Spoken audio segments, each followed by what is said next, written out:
Si tout garder est pour vous une nécessité, s'il vous est impossible de jeter quoi que ce soit, si toutes sortes d'objets s'entassent chez vous, alors peut-être êtes-vous atteint de silogomanie, de la simple manie à l'obsession.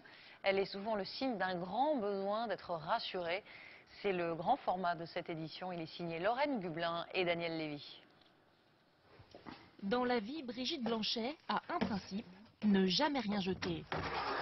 Alors au fil des années, l'étage de sa maison s'est transformé en musée.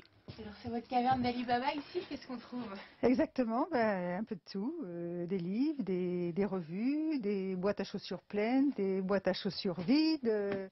À 67 ans, cette retraitée a stocké ici toute une vie d'objets. Alors par ici, on a des couvertures, des vieilles couettes, des rideaux qui ne serviront plus. Mais aussi une collection de vieux calendriers. Je pensais pas qu'ils étaient si vieux. 93, oh là là, ça fait 93, ça fait 20 ans. Une yaourtière électrique qui ne me sert plus puisqu'elle est au grenier. Et même de vieux talons de chèque. Ça, c'est des talons. Voilà, 2001. Alors ça, 2001, ça n'a aucun intérêt maintenant, je veux dire. Toutes ces choses ne servent plus et pourtant elle les repose soigneusement sur cette étagère. Au grenier comme au salon, des boîtes elle en a partout et pour tout, et pas question de se débarrasser de l'une d'entre elles. C'est vrai qu'il y a des choses qui me servent, mais il y a des choses dont je ne me sers pas, mais ça fait rien, je les garde quand même. Et si on vous demandait de jeter tout ça? Non, je ne jetterai pas. Personne n'a le droit de me demander de jeter ça. Même sous la torture. Pourquoi? Parce que c'est à moi et je fais ce que je veux de mes affaires, de ce que je garde. Tout garder, entasser, ne surtout rien jeter. Une manie qui touche de nombreux Français et à tout âge. Alexandre a 23 ans, célibataire, il vit seul dans ce 3 pièces plutôt spacieux.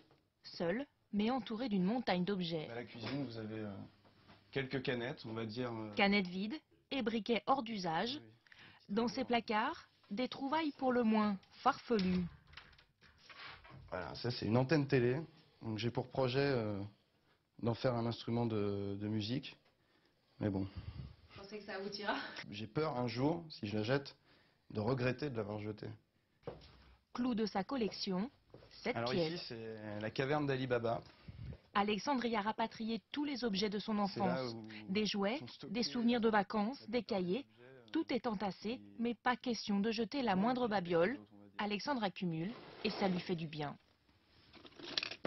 De savoir que moi je les ai, ça me rassure et je me dis, bon, moi j'ai quelque chose qui appartient au passé, c'est un témoignage, c'est un héritage, même si c'est des trucs qui n'ont pas énormément de valeur.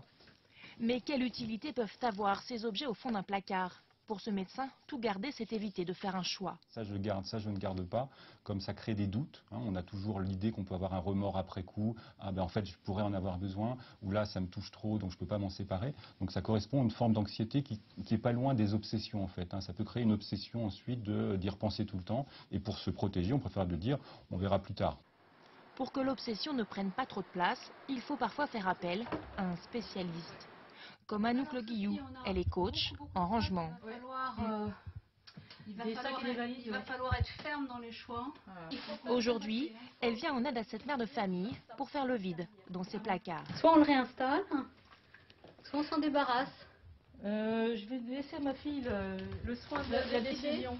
Pas sans quelques résistances. Je vais avoir des problèmes ce soir. Le fait que moi je sois totalement neutre, quand je leur dis là c'est en mauvais état, c'est cassé, c'est démodé, c'est vilain, ils prennent conscience de ça et là ils sont capables de le lâcher.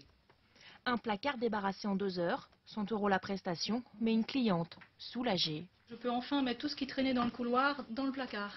Et le vide, c'est bon? Le vide, c'est très agréable. C'est thérapeutique. La coach repassera peut-être dans quelques mois, trier le même placard, faire le vide, un long apprentissage. Vous le savez, régulièrement, nous allons à la rencontre des Français dans des lieux symboliques à la veille du premier anniversaire de l'élection